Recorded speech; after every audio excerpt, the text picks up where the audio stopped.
So, we've got these 5 friends hanging out and they're all talking. And they're reading a sign which seems to be on the outside of either a zoo or a gated garden or a legal marijuana growing operation.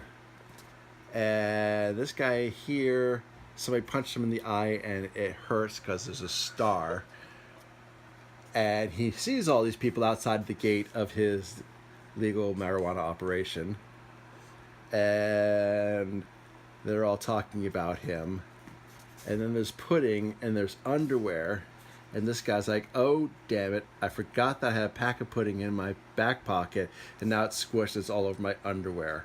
And this guy's like, oh my God, you are such a dork. And now you smell like butterscotch. And then they become very small and cute and have a moment for some reason. Maybe because he loves him despite his foibles. Or maybe because of them. Now they're all hanging out talking on a lawn. And the guy who was inside the gated community comes out and talks to them. And this guy grows up rapidly. And then he's thinking and philosophizing. And then they're on a tree and the tree branch cracks. And they all fall down going, ah! I'm pretty sure I got that part right. And this guy is like, hears the noise. And he's startled. He tackles what he thinks is the guy from the garden. He's like, you killed my friends! And he's like, I'm not even the same guy. I haven't even shown up in the scene before. All right, so now he's hugging the tree, and then it's King of the Pudding. And they're like, see something that's startling. And what's startling, there is a guy in a tree climbing. And he's wearing dark glasses. He cannot be up to any good. Okay, you got that part right. And they're like, gotcha! Grab him by the ankle. And somehow they realize that they're very much in love. And, I mean, why not? Because, look, he's gorgeous and he's got great eyes. And some more conversation about stuff. Something to do with pudding. Pudding's very important. Maybe the puddings are actually not actually there. Maybe they are discussing the fate of this guy. The one with the pudding in his underpants. Then there's a big row. They're shouting. This person is sexually ambiguous. Probably on purpose. Doing it just to annoy him. And then there's Hunter S. Thompson again. Being kind of all sketchy. He is dancing the merengue. And feeling very good about himself. Suddenly everybody falls into a large vat of pudding. And he's like, WTF? Man, why are you doing in my pudding? And this guy's like, what? What about you and your pudding? And he's like, I don't know. I'm just like heavily into pudding. And this guy says, I can't take this. I'm seeing stars. And then the pudding guy comes and makes an announcement. This is momentous of some sort. Talking, boring stuff. They become little kids again.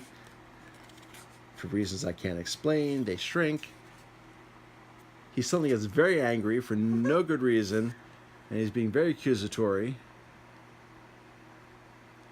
And then there's a girl in the dress, but knowing these characters, probably he's actually a guy in a dress. So they're talking about the whole dress thing again, the whole cross-dressing thing, and more pudding. And they become small again. More talking. Talk. Too much talk, not enough action. Gets a text. He's like calling and saying, can you pick me up at the train station? Maybe it's the hospital. New guy. Don't know why he's here. He's wearing a plaid collar.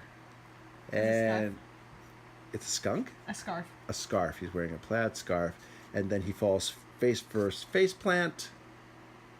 for reasons that are clearly explained. The puddings get very excited about this. I think I may be having a heart attack. I'm calling to tell my friends I think I may be having a heart attack. And he's thinking, God, I love you so much. And he's on the phone. This girl's looking very helpful. She obviously has no purpose because she only shows up for one panel on one page and then she's gone. And then he's like, okay, I'm feeling better now. This is a different guy.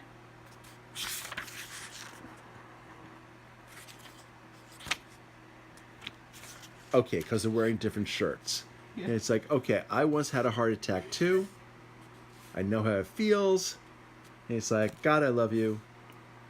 And then it's like, oh no, it's happening again. It's happening again. It's happening again. And then a kid in a kitty hoodie comes out and yells something. And they dive. And they're attacked by the Pudding King. Hallelujah. It's all over. Except we still have several pages to go. And none of this is making any sense.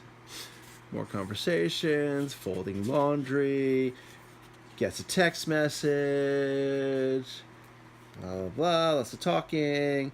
Pudding guy is now in bed with the person with the cat ear hoodie. They're outside the old temple of Osaka. Now, for random reasons, they're showing off their bods and their underwear. They're thinking about doing a Calvin Klein commercial. They're doing a Calvin Klein commercial and like, oh my God, we are going to be rich.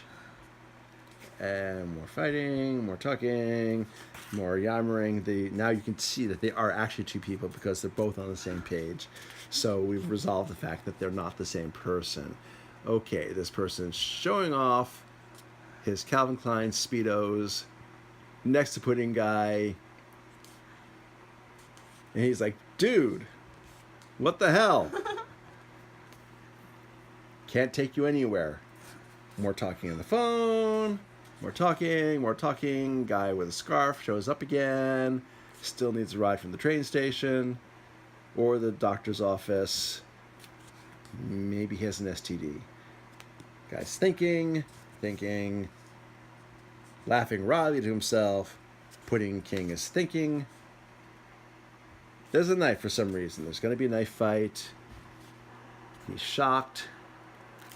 Window of the curtain, which in the 1930s was an indication that somebody was having sex. Nighttime over the suburban town. Ambiguous person having a conversation. There are cards from IDOLiSH7's. And now they're all going to sing a song to take us out. The end. Okay, well first off, this is the start of the book and then the other one was the end.